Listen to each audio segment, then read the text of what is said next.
เลยใครเลย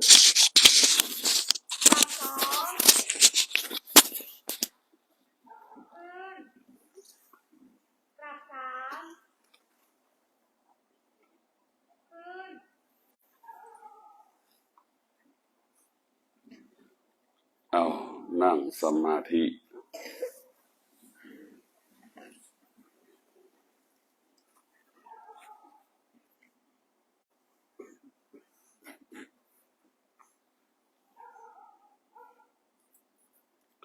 ขอสัพพะมงคลจงเกิดแด่พระบาทสมเด็จพระเจ้าอยู่หัวรัชกาลที่10ขออำนาจพระพุทธพระธรรมพระสงฆ์ส่งผลเกิดผลให้พระบาทสมเด็จพระเจ้าอยู่หัวรัชกาลที่10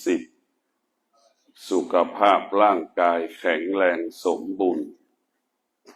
มีพระชนมายุยิ่งยืนยาวนานวันนี้เป็นวันพระราชสมภพพระบาทสมเด็จพระเจ้าอยู่หัวรัชกาลที่10โครงการพัฒนาคุณภาพชีวิตเด็กกำพร้าเด็กยากจนเด็กด้อยโอกาสมีสติสำนึก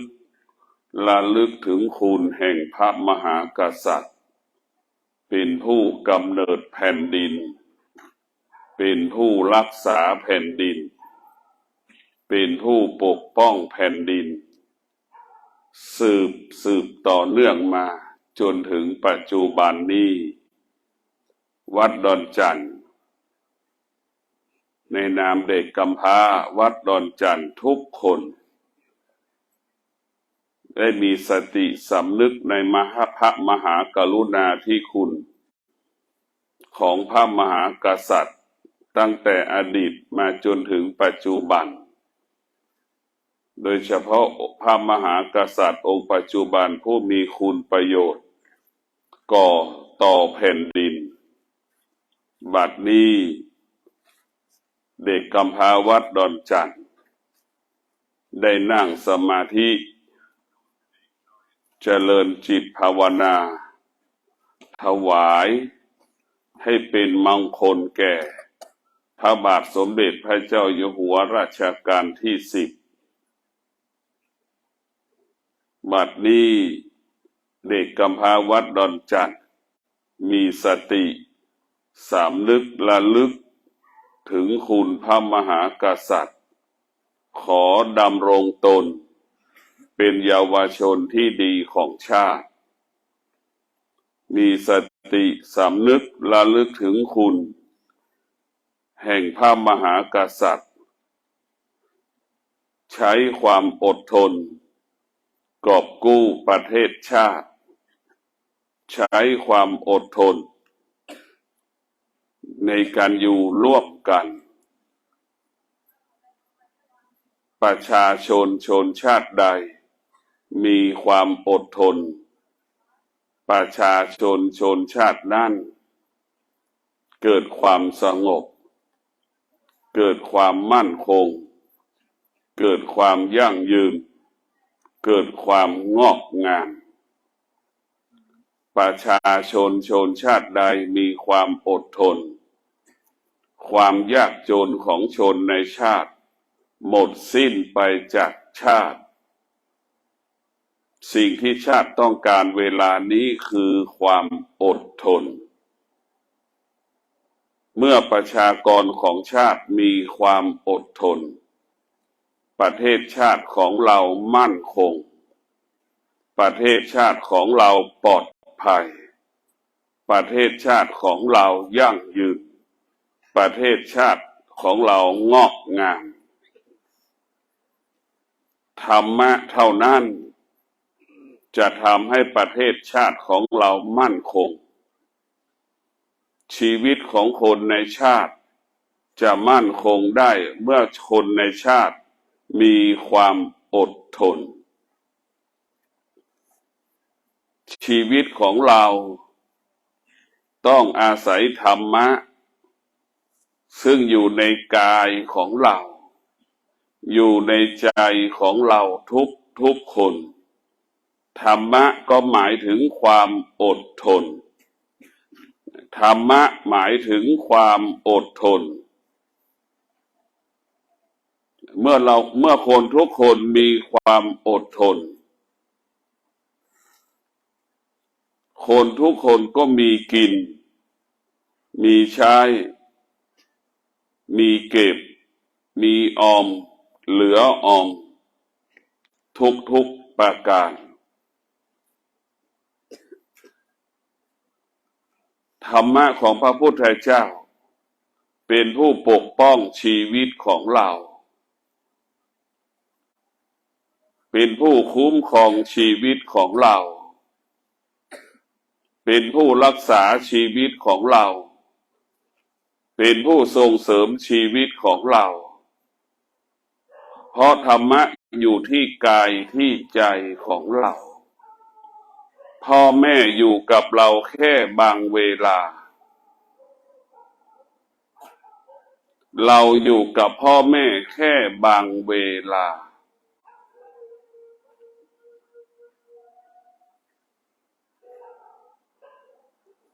ธรรมะอยู่กับเราตลอดเวลา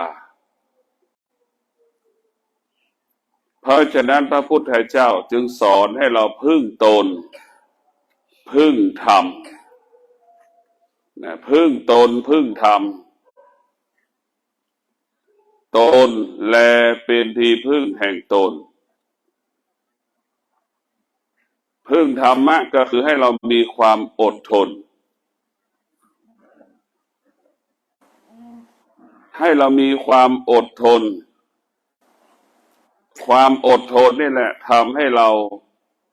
อยู่อย่างมีความสุขกินอย่างมีความสุขนอนอย่างมีความสุขเพราะความอดทนทำให้เกิดคำว่าสงบสุขทำให้เกิดสันติสุขในอดีตพระบาทสมในอดีตสมเด็จพระนเรศวรมหาราชกอบกู้เอกราชได้ก็เพราะอาศัยความอดทนจึงกอบกู้เอกราชประสบความสำเร็จสมเด็จพระเจ้าตากสินมหาราชกอบกู้เอกราชได้ก็ต้องอาศัยความอดทนอาศัยความอดทนจึงกอบกู้เอกราชให้เราอยู่ถึงทุกวันได้อย่างมีความสุขเพราะความอดทนประชาชนในชาติมีกินมีใช้เหลือกินเหลือใช้ก็เพราะความอดทนธรรมะเป็นผู้สร้างสรรค์ชีวิตธรรมะเป็นผู้ส่งเสริมชีวิตธรรมะให้ชีวิตของเรานั้นงอกงามตลอดกาลเวลาธรรมะที่กายของเราที่ใจของเราธรรมะก็คงหมายถึงสติเช่นพวกเราเป็นเด็กกำพร้าวัดดอนจันทร์มีสติรู้ว่าเราเป็นเด็กกำพร้าเรามีสติรู้ว่าเราเป็นเด็กยากจนเรามีสติรู้ว่าเราถูกพ่อแม่ทอดทิ้งเรามีสติรู้ว่าเราอาศัยวัดดอนจันทร์อยู่และเรามีสติรู้ว่าเราจะประพฤติตนปฏิบัติตนให้เป็นประโยชน์เกิดประโยชน์ต่อสถาบันหรือวัดที่เราอยู่วัดเรามีสติรู้เราจะเคารพครูพี่เลี้ยงทุกคนซึ่งเป็นตัวแทนของอาจารย์เรามีสติรู้ที่จะปรุงเปลี่ยนแปลงแก้ไขชีวิตของเรามีสติรู้ ที่จะปรับปรุงเปลี่ยนแปลงแก้ไขชีวิตของเราให้เกิดความดีงามให้เกิดความงอกงามเรามีสติรู้เรามาอยู่วัดดอนจันทร์ก็เพราะเราไม่มีพ่อไม่มีแม่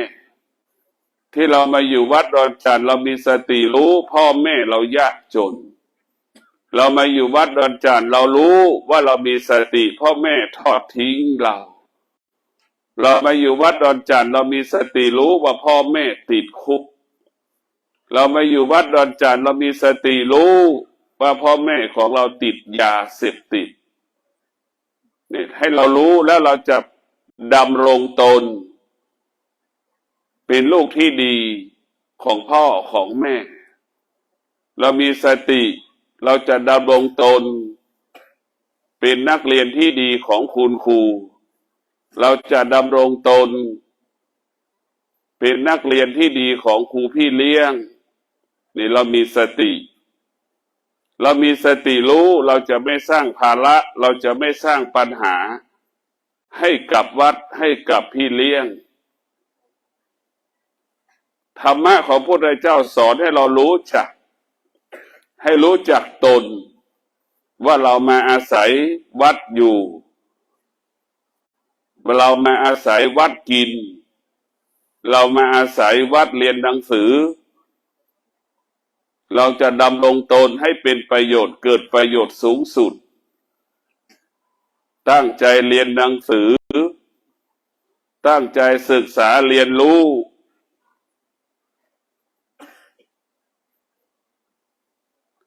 เราจะต้อง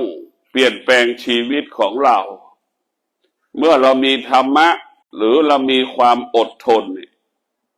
เราจะมีความอดทนเป็นผู้เปลี่ยนแปลงฐานะความยากจนความยากจนจะหมดไปจากชีวิตของเราเมื่อเรามีความอดทนพลังแห่งความรู้ก็คือพลังแห่งธรรมะเป็นพลังที่มีอานุภาพพลังที่มีอานุภาพมากที่สุดคือพลังแห่งพุทธศาสตร์ศาสตร์ที่มีพลังและมีอานุภาพเปลี่ยนแปลงสิ่งที่ผิดปกติให้เกิดปกติพลังแห่งธรรมะนั้นมีอานุภาพมากมายมหาศาลธรรมะได้เป็นสิ่งที่ประเสริฐสูงสุดของชีวิตธรรมะเป็นความจริงของโลกธรรมะเป็นความจริงของโลกและเป็นความจริงของมวลมนุษย์โลกธรรมะเป็นสมบัติของมวลมนุษย์โลก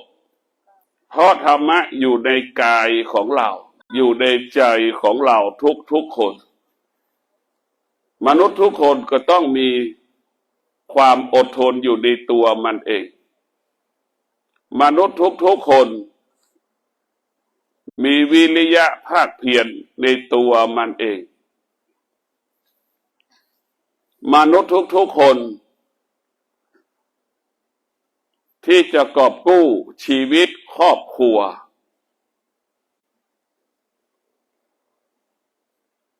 ธรรมะของพระพุทธเจ้าฝึกกายของเราฝึกใจของเราร่างกายของเราเนี่ยเราต้องได้รับการฝึกฝนหากเราไม่ได้รับการฝึกฝนมันก็ไม่รู้ไม่คุ้นเคยอย่างเช่นเราไม่เคยนั่งสมาธิเรากลับมานั่งสมาธิมันก็จะเกิดอาการคันนู่นคันนี่เอามือเกาหน้าเกาหลังลูบหน้าผัดหน้าอยู่ตรงนั้นแหละเนี่ยคือเราไม่อดทนการนั่งสมาธิเป็นการฝึกกายของเราการนั่งสมาธิเป็นการฝึกจิตของเราเป็นการฝึกกายฝึกจิต ให้จิตของเรานั้นมั่นคงให้จิตของเรานั้นยั่งยืนให้จิตของเรางอกงาม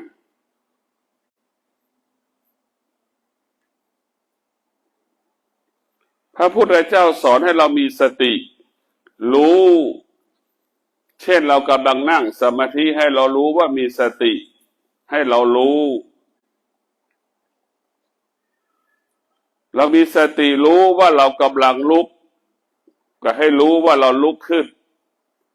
มีสติรู้ให้เรารู้ว่าเรากำลังเดินมีสติรู้ว่าเรากำลังรับประทานอาหารมีสติรู้ว่าเรากำลังเคี้ยวอาหารอยู่ให้เรารู้ทุกอย่างสิ่งที่กายเราสัมผัสสิ่งที่ใจเราสัมผัสเมื่อเรามีสติรู้ชีวิตเราก็ไม่ผิดพลาดเมื่อเรามีสติรู้เราทำการใดๆก็ประสบความสำเร็จเมื่อเรามีสติรู้มันก็สำลิดผลดังที่เราคิดพูดก็สำลิดผลดังที่เราปรารถนาที่จะพูดการกระทำก็สำลิดผลในสิ่งที่เรากระทำ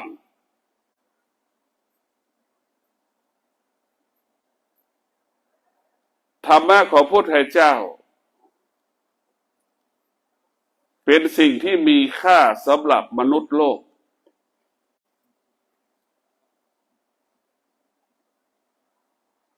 ธรรมะของพระพุทธเจ้าดับอารมณ์ความรู้สึกดังเช่นเรานั่งสมาธิดับอารมณ์ดับความรู้สึกดับความรู้สึกระงับความรู้สึกเช่นเราคันหน้านี่เราจะไม่เอามือลูบหน้าเราจะไม่เอามือเกาหน้าเราจะอดทนนี่แหละแล้วฝึกเรารู้ว่ามันคันแต่เราก็รู้ว่ามันคันระยะอีกสัก1 นาทีก็ไม่ถึงหรอกมันคันให้เรารู้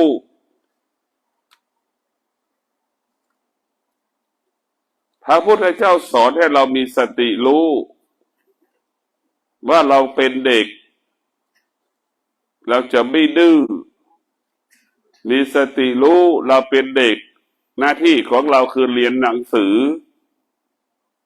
ให้มีสติรู้หน้าที่ของเราก็คือมีสติรู้ว่าเรากำลังเรียนหนังสือ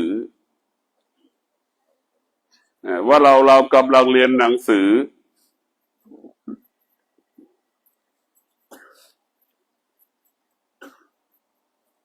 เมื่อเรามีสติรู้ว่าเรากำลังเรียนหนังสือเราก็จะตั้งใจเรียนหนังสือ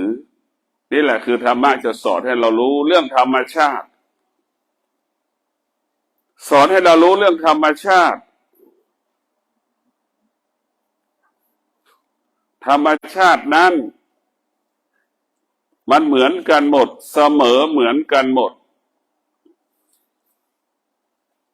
เสมอเหมือนกันหมดเพราะว่าเสมอเหมือนกันหมดร้อนทุกคนก็รู้ว่าเราร้อนรู้ว่าเราร้อนทุกคนก็สัมผัสเช่นนี้เสมอเหมือนกันหมดหนาวเราก็รู้ว่าความหนาวเย็นปรากฏทั้งโลกเสมอเหมือนกันหมดฝนตกก็รู้ว่าฝนมันตก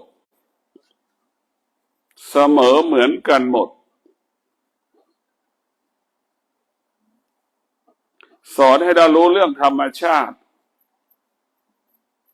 สอนให้เรารู้ไม่ควรมีเหตุผลกับธรรมชาติทำไมฝนมันจึงตกไม่ควรมีเหตุผลไม่ควรสงสัยทำไมมันจึงร้อนเราไม่ควรมีเหตุผลสงสัย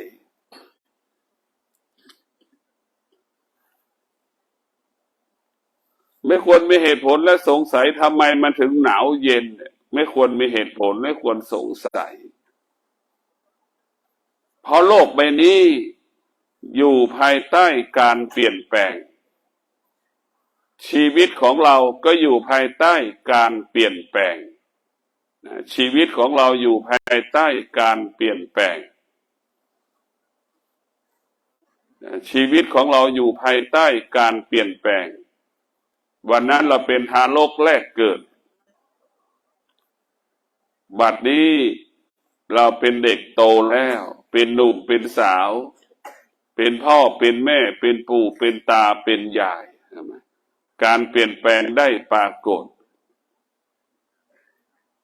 พระพุทธเจ้าสอนให้เรามีสติเท่าทันการเปลี่ยนแปลงมีสติเท่าทันการเปลี่ยนแปลงมีสติรู้ให้เราเท่าทันการเปลี่ยนแปลง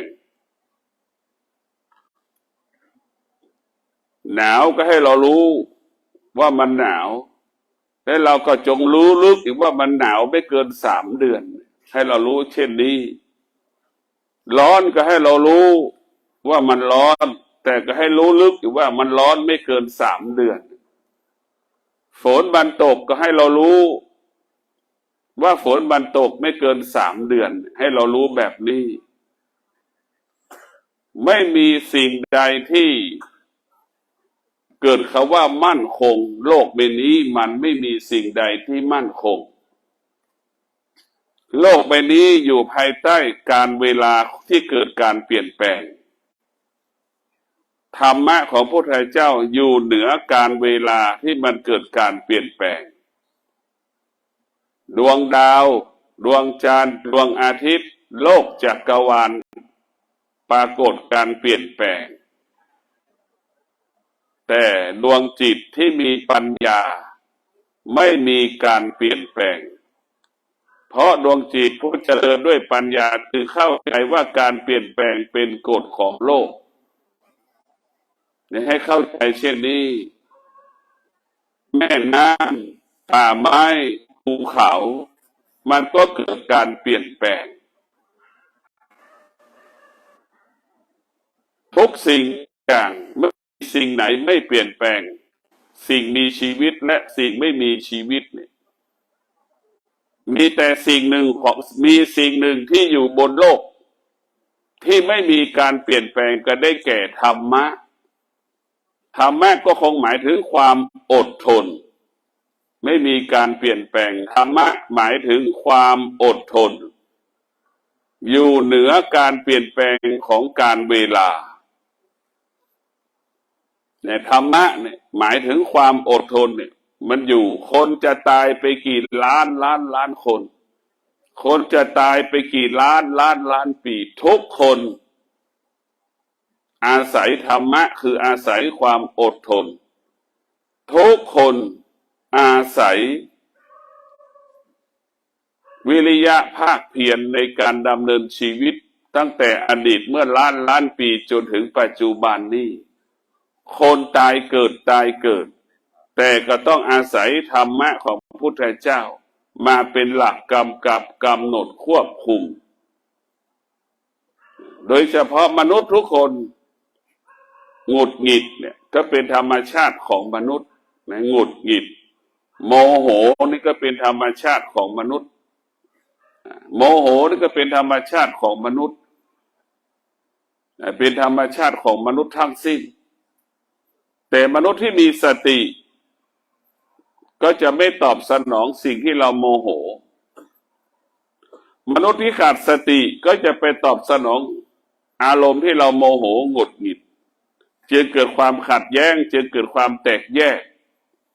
เกิดขึ้นระหว่างคน2 คนเกิดขึ้นระหว่างครอบครัวกับครอบครัวเกิดขึ้นระหว่างประเทศกับประเทศต่างๆที่อยู่ติดกัน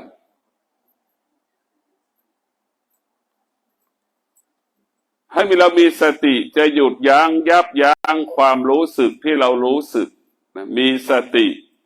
หยุดยั้งความรู้สึกที่เรารู้สึกเรารู้ว่าหงุดหงิดรู้ว่าโมโหอย่างเงี้ยเราจะไม่ตอบสนองสิ่งที่เราโมโห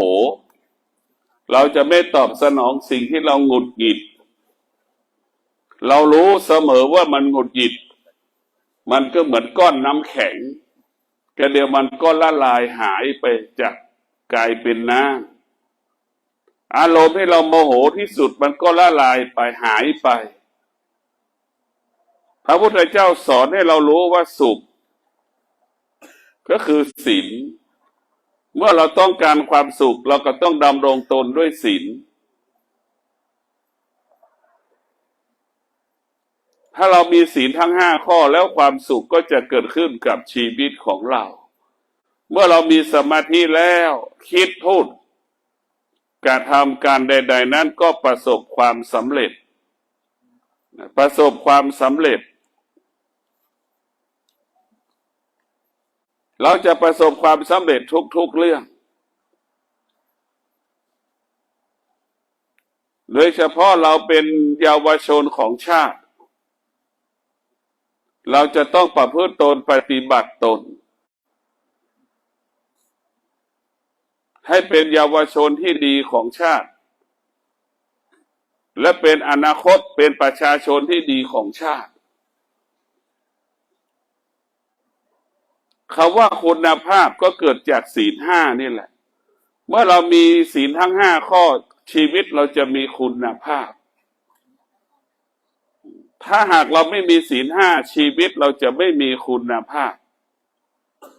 ชีวิตเราจะไม่มีคุณภาพ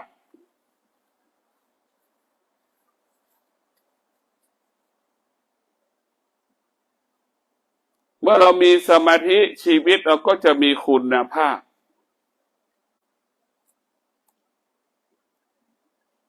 ชีวิตเราก็จะมีคุณภาพ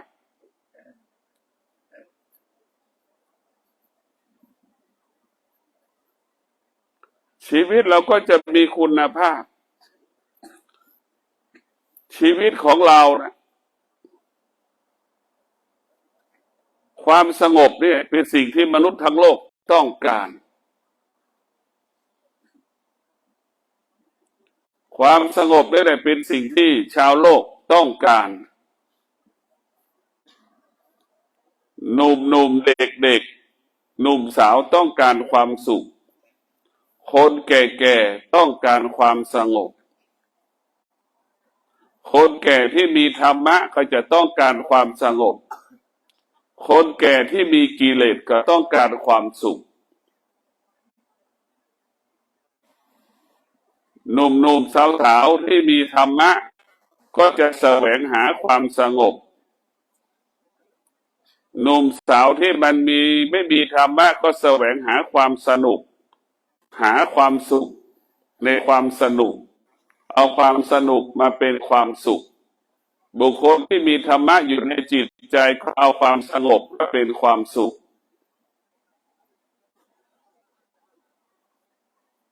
ชีวิตของเราต้องอาศัยธรรมะตนและเป็นที่พึ่งแห่งตนที่สุดเราไม่มีแม่ที่สุดเราไม่มีพ่อเราก็สามารถมีชีวิตอยู่ได้อย่างงดงามที่สุดพ่อและแม่ไม่มีลูกที่สุดพ่อแม่ก็มีชีวิตอยู่ได้อย่างเป็นปกติมันก็บ่งบอกว่าเราไม่ควรไปยึดติดคำว่าพ่อและแม่พ่อแม่ก็ไม่ควรไปยึดติดในคำว่าลูกการพลาดพลาดเป็นกฎของชีวิตชีวิตทุกชีวิตอยู่ภายใต้การเปลี่ยนแปลงธรรมะของพระพุทธเจ้าสอนให้เราพึ่งตนพึ่งธรรมพึ่งตนเองอาศัยตนเองพึ่งตนเองอาศัยตนเองนี่คือธรรมะของพระพุทธเจ้าธรรมะก็คงหมายถึงพ่อแม่ของเราธรรมะก็หมายถึงพ่อแม่ถ้าธรรมะมีตัวตนก็เหมือนพ่อแม่มีความอดทนมีความอดกั้นอยู่เหนืออารมณ์ของลูกอยู่เหนืออารมณ์ของตนเองธรรมะนี่จะเป็นเช่นนั้นสอนให้เราใช้ความอดทนในขณะนี้เรากำลังฝึกจิต ขนาดนี้เรากำลังฝึกกายให้เรามีความอดทนฝึกกายฝึกจิตให้เราอยู่กับความอดทนให้เรารู้ว่าความอดทนเป็นผู้สร้างชีวิตให้เรารู้ว่าความอดทนนี่แหละจะเปลี่ยนแปลงฐานะความเป็นอยู่ของเราให้เกิดความดีงามยิ่งขึ้นไปธรรมะนี่แหละที่จะทำให้ชีวิตเรามั่นคงก็ได้แก่คำว่าอดทนชีวิตเราจะมั่นคงชีวิตเราจะปลอดภัยชีวิตเราจะงอกงามก็เพราะธรรมะทั้งนั้นการศึกษาเป็นเครื่องมือของชีวิตธรรมะเป็นผู้กำกับชีวิตธรรมะเป็นผู้กำกับชีวิตชีวิตเราจะถึงจุดหมายเป้าหมายได้ด้วยอาศัยธรรมะก็คือศีลสมาธิปัญญาความรู้ถ้าปราศจากศีลสมาธิปัญญาเป็นความรู้ที่ทุกคนไม่ยอมรับความรู้ใดประกอบไปด้วยศีลสมาธิปัญญาเป็นความรู้ที่คนทุกคนยอมรับเพราะการศึกษาเป็นเครื่องมือของชีวิตเราไม่เรียนก็ได้แต่เราไม่มีศีลห้าไม่ได้เราไม่มีสมาธิไม่ได้เราไม่มีความอดทนไม่ได้การศึกษาก็เปรียบเสมือนแม่ของเราไม่มีแม่เราก็สามารถมีชีวิตอยู่ได้แต่ถ้าเราไม่มีธรรมะคือไม่มีศีลห้าเราอยู่ไม่ได้เราไม่มีสมาธิเราไม่มีชีวิตอยู่ได้ธรรมะก็คือตัวแทนของพ่อแม่ธรรมะเปรียบเสมือนพ่อแม่ธรรมะเปรียบเสมือนพ่อแม่ของเราเปรียบเสมือนพ่อแม่ของเรา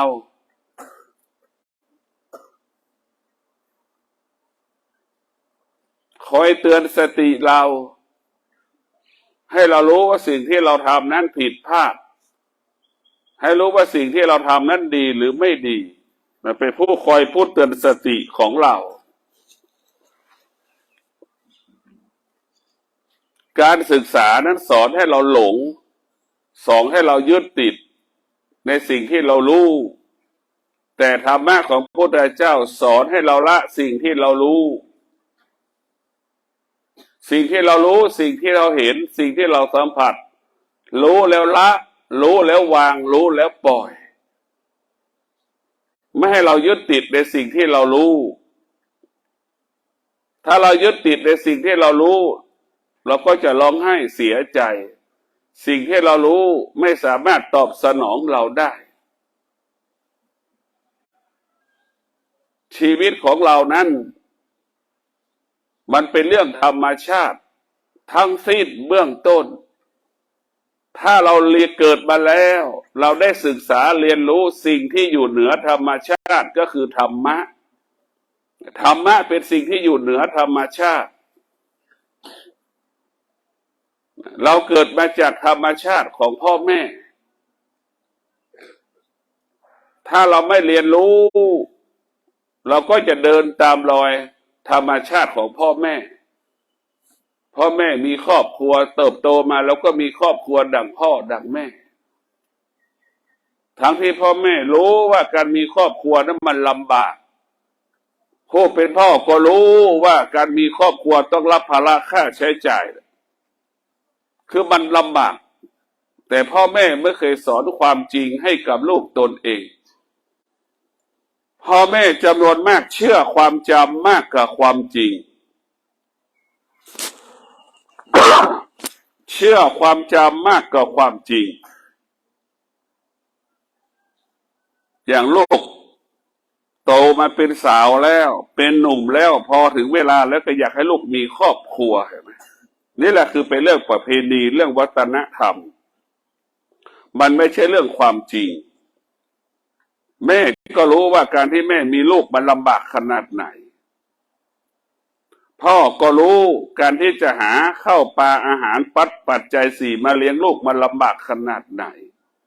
แต่พอลูกเติบโตมาแล้วก็ไล่ลูกไปมีครอบครัวนี่คือมันผิด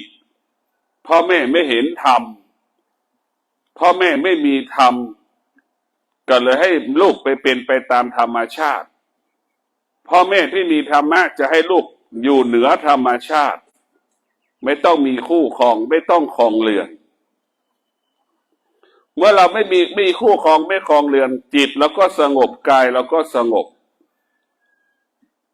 มันก็สงบที่มันไม่สงบที่มันวุ่นวายทุกวันนี้ก็เพราะเรามีเพื่อนมีพ่อมีแม่ลูกเถียงกับพ่อกับแม่เนี่ยทำให้พ่อแม่หงุดหงิดศัตรูที่น่ากลัวที่สุดของพ่อแม่คือลูกนี่แหละเป็นศัตรูของแม่พ่อแม่อบรมสั่งสอนลูกก็สำแดงอาการรู้สึกว่าไม่พอใจกิริยาอาการโต้ตอบคำพูดกิริยาอาการการแสดงออกเนี่ยเพราะฉะนั้นพวกเราทุกคนที่เกิดมาแล้วเราต้องดำรงตนด้วยศีลศีลจะปกป้องร่างกายของเราสมาธิจะพูดเตือนจิตใจของเราให้คิดดีพูดดีทำดีปัญญาเป็นผู้ปรับปรุงเปลี่ยนแปลงแก้ไขให้ชีวิตเรานั้นดียิ่งขึ้นไปปัญญาสอนให้เราละปัญญาสอนให้เราวางปัญญาสอนให้เรารู้ว่าพ่อแม่อยู่กับเราแค่บางเวลาเราอยู่กับพ่อแม่แค่บางเวลาให้รู้แบบนี้ชีวิตของเรานั้นถ้าปราศจากธรรมะไม่มีธรรมะชีวิตเราไม่ถึงจุดหมายเป้าหมายธรรมะก็คงหมายถึงสติรู้ว่าเราเป็นเด็กกำพร้ารู้ว่าเราเป็นเด็กยากจนรู้ว่าเราเป็นเด็กทอดทิ้งรู้ว่าพ่อแม่ติดคุกรู้ว่าพี่น้องมีหลายคนเราจะต้องรับผิดชอบพี่น้องเรารู้ว่าเราเป็นคนโตจะต้องดูแลน้องๆเราต้องมีสติรู้อย่างนี้แหละคือธรรมะสอนให้เรารู้ในตัวมันเองไม่ต้องให้ใครมาบอกส่วนมากมันจะมีสติรู้ชีวิตของเรานั้นมันไม่ง่ายและมันไม่ยากมันอยู่ที่อารมณ์ของเราจิตเราต้องให้มันรู้เรื่องความดีก็คือเป็นผู้ปกป้องชีวิตของเราจิตเรารู้เรื่องความชั่วเป็นผู้ทำลายเบียดเบียนชีวิตของเราการเกิดมาเราก็คงรู้ว่าความชั่วเป็นผู้เบียดเบียนความดีเป็นผู้ปกป้องคุ้มครองรักษาชีวิตของเราให้เรารู้แบบนี้ให้เราเข้าใจแบบนี้แล้วก็ให้เราเลือกเอาระหว่างความดีกับความไม่ดีเราต้องทิ้งความสุขนะสุขมันก็เปลี่ยนแปลงกลายเป็นความทุกข์ความทุกข์มันก็เปลี่ยนแปลงกลายเป็นความสุขมันหลอกเราตลอดเวลาสุขก็เล่นละครให้เป็นความทุกข์ความทุกข์ก็เล่นละครให้เป็นความสุขชีวิตเราตกอยู่ใต้อำนาจความสุขความทุกข์ทุกลมหายใจมันแสดงละครให้เรามันหลอกเราไปหมดทั้งสิ้นเดี๋ยวสุขเดี๋ยวทุกข์เห็นไหมภายใน1 ชั่วโมงนี้กี่ครั้งพอใจไม่พอใจกระเดียวโมโหหงุดหงิดกระเดียวหัวเราะเห็นไหมอาการเหล่านี้แล้วว่ากิเลสมันหลอกเราก็ตกอยู่ใต้อำนาจสิ่งที่มันหลอกเราเพราะฉะนั้นพวกเราต้องพิจารณาชีวิตสิ่งที่มันปรากฏนะสิ่งที่มันปรากฏกับชีวิตของเราทุกวันเราต้องพิจารณาดูนะพิจารณาดูทุกวันเราจึงจะมีสติรู้สิ่งที่มันปรากฏว่ามันเป็นปกติของมันไม่ใช่ผิดปกติเราต่างหากผิดปกติไม่เข้าใจธรรมชาติของตนเองเราต่างหากไม่เข้าใจธรรมชาติของกายเราต่างหากไม่เข้าใจธรรมชาติของจิต เราต่างหากไม่เข้าใจธรรมชาติแม่น้ำป่าไม้ภูเขาเราต่างหากไม่เข้าใจการเปลี่ยนแปลงของฤดูร้อนฤดูหนาวฤดูฝนที่มันปรากฏเราจึงผิดปกติโลกใบนี้ก็คือโลกของธรรมชาติโลกของธรรมชาติคือเป็นโลกที่เปลี่ยนแปลงแต่มีสิ่งหนึ่งที่อยู่บนโลกคือได้แก่ธรรมะเป็นผู้ควบคุมโลกเป็นผู้ควบคุมประชากรของโลกบุคคลใดที่มีธรรมะบุคคลพวกนั้นก็จะอยู่เหนือโลกดังพระพุทธเจ้าอยู่เหนือโลกความเจ็บไม่มีค่าไม่มีราคาไม่มีความหมายความตายก็ไม่มีค่าไม่มีราคาไม่มีความหมายสำหรับบุคคลที่มีธรรมะความแก่ความเจ็บความตายมีค่ามีราคามีความหมายสำหรับคนที่ขาดธรรมะหรือไม่มีธรรมะหรือคนที่ขาดปัญญาจึงฝากให้พวกเรามีสติรู้ลืมตามีสติรู้ลืมตามีสติรู้นั่งพับเพียบมีสติรู้นั่งพับเพียบมีสติรู้พนมมือมีสติรู้พนมมือมีสติรู้จะว่าตามที่อาจารย์กล่าวเด็กดีเด็กที่รักษาศีลห้าเด็กดีเด็กมีความอดทนเด็กดีเด็กซื่อสัตย์ต่อตนเองเด็กดีขยันภาคเพียรเขียนอ่านเด็กดีดำรงตนเคารพให้เกียรติพี่เลี้ยงครูพี่เลี้ยงเด็กดีมีสติเป็นเยาวชนที่ดีของชาติ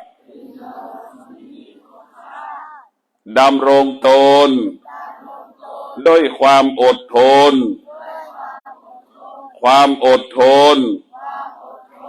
ผู้เปลี่ยนแปลงชีวิต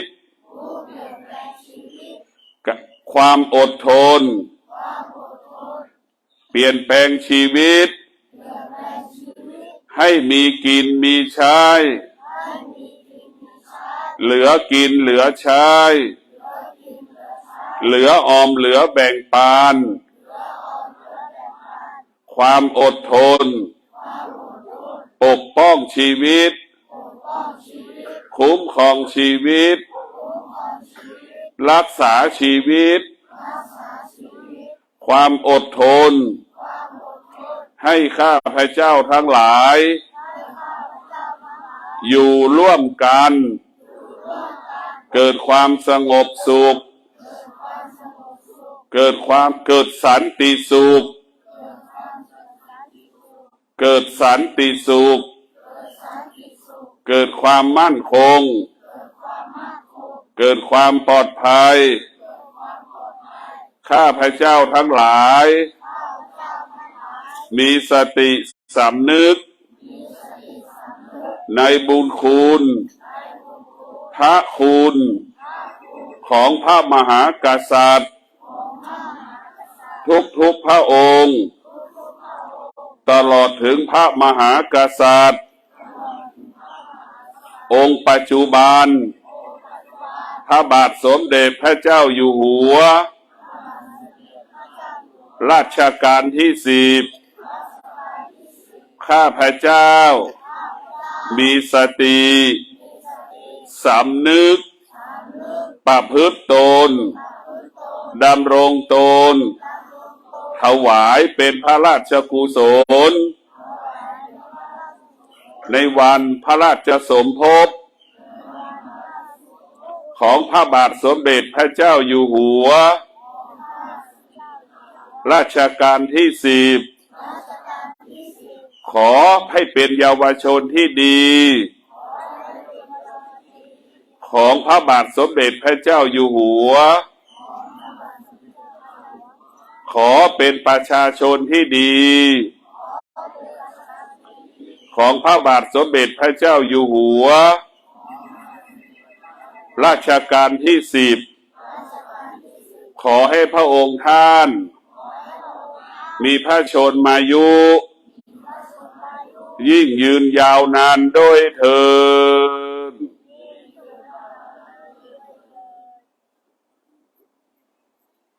พี่เลี้ยงกราบ